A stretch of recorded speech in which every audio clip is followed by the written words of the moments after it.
오늘 말씀 1절 2절은 하나님 백성이 누구인가에 대해서 말씀하고 있습니다. 이를 우리에게 적용한다면은 우리도 하나님 믿으니까 나는 누구인가라는 거예요. 나는 누구인가? 나는 누구일까요? 우리 1절을 볼까요? 이스라엘이 애굽에서 나오며 야곱의 집안의 언어가 다른 민족에게서 나올 때에, 이스라엘은 애굽에서 나왔습니다.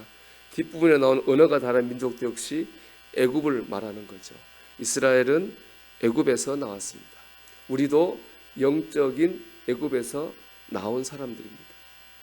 이스라엘은 애굽에서 종으로 살았습니다. 그들은 고난받았고 희망이 없었습니다. 그런데 하나님께서 이스라엘을 애굽에서 구원하셨습니다. 이스라엘 사람은 하나님으로 말미암아서 애굽에서 구원받은 사람들입니다.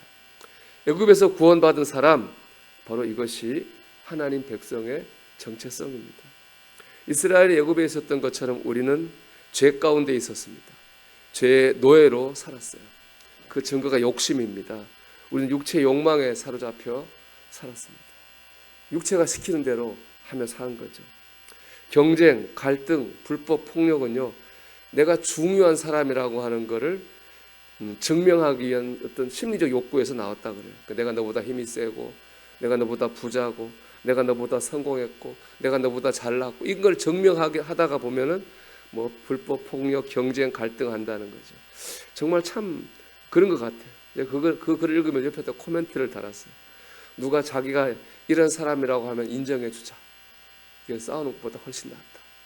여러분 그렇잖아요. 그렇죠? 누가 잘났다고 하면 여러분 인정해 주십시오. 예, 그게 지혜고 그게 성숙한 사람입니다. 참 너나 할 것 없이 인간이 이렇게 어리석은 죄인입니다. 하나님께서 우리를 이 죄에서 구원하셨어요. 그래서 에베소 2장에 이렇게 말합니다.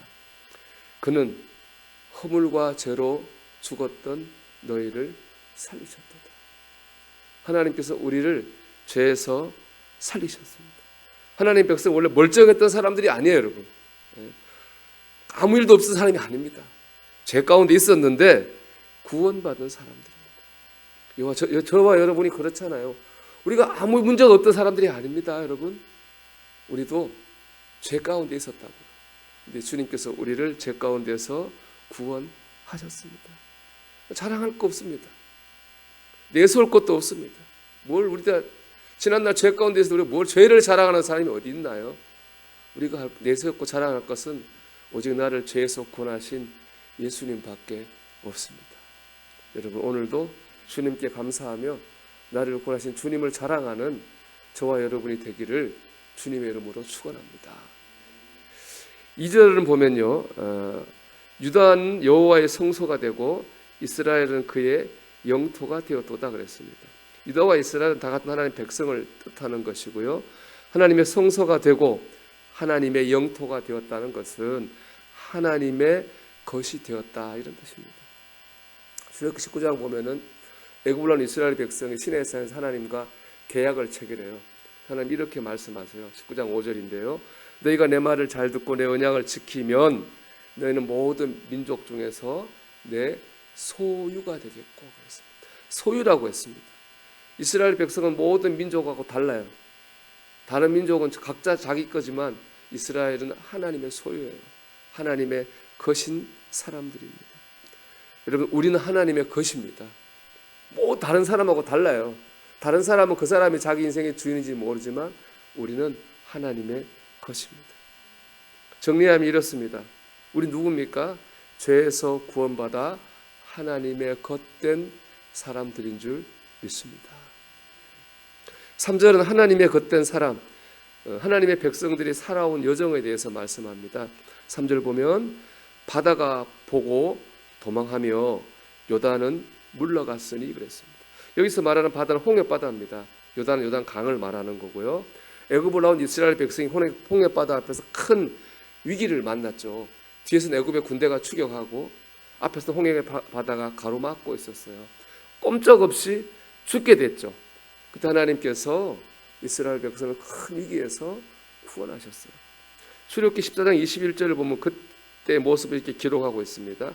모세가 바다 위로 손을 내밀며 여호와께서 큰 동풍이 밤새도록 바닷물을 물러가게 하시니, 하나님께서 큰 동풍이 불게 하셔가지고요 바닷물을 물러가게 하셨습니다. 그래서 이를 오늘 말씀 바다가 도망했다 이렇게 표현하는 거예요. 그런가 하면 약속의 땅 가나안에 들어가려면은 요단강을 꼭 건너야 돼요. 평상 요단강은 작은 강인데요. 이스라엘 백성이 4월경에 가나안 들어갔는데 그때는 비가 내려가지고 요단강이 범람을 합니다. 그래서 사람이 도저히 건널 수 없는 아주 거센 큰 강이 되거든요. 못 가죠. 하나님 역사하셔가지고 요단강 상류에서 물이 멈추게 하셨어요. 하류물은 빠지게 하시고 마른 땅이 되게 하셔가지고 요단을 건너가게 하셨습니다. 약속의 땅에 들어오기까지 지금 말씀드린 것처럼 이스라엘 백성의 여정을 보면은 편하게 온 게 아닙니다. 홍해바다 앞에서 위기도 만났고 요단강 앞에서 장애물도 만났습니다. 여러분 구원받은 하나님 백성이라 가지고 편하게 인생 사는 법은 없습니다. 위기도 만나고 장애물도 만났습니다. 그럼 어떻게 그 위기를 극복하고 장애물을 넘어왔습니까? 이런 질문을 5절이 하고 있는 거예요. 바다야 내가 도망하면 어찌함이며 요단아 내가 물러가면 어찌함인가? 여러분 홍해바다가 왜 도망갔습니까? 요단강이 왜 물러갔습니까? 하나님께서 이스라엘 백성과 함께 하셨기 때문에 그렇습니다. 하나님을 지키시고 인도하셨기 때문에 그렇습니다. 여러분 여기서 주신 하나님의 음성이 있습니다. 구원받아 하나님의 그때는 우리에게 중요한 것은 내가 어디 있느냐가 아닙니다. 내가 지금 누구와 함께 있느냐입니다. 내가 홍해바다 앞에 서 있어도 요단강물 앞에 서 있어도 하나님과 함께하면 되는 겁니다. 어디에 있어도 하나님과 함께하지 않으면 위험한 거죠.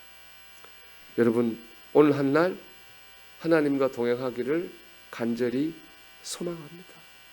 이 마음이 우리에게 있어야 돼요. 하나님은 사모하는 영혼에게 만족을 주시는 분이기 때문에 사모하는 마음이 있어야 돼요. 내가 하나님 오늘 어디에 있든지 간에 하나님과 동행하기를 간절히 소망합니다. 이 소망하는 마음을 가질 때에 우리가 하나님과 동행하게 될 줄로 믿습니다. 여러분 우리는 죄에서 구원받아 하나님의 겉된 사람들입니다. 우리가 살아가는 방식은 하나님과 동행하는 거죠. 오늘도 하나님과 동행함으로 하나님이 지키시고 하나님이 인도하시는 하나님의 백성으로 살아가시기를 주님의 이름으로 축원합니다.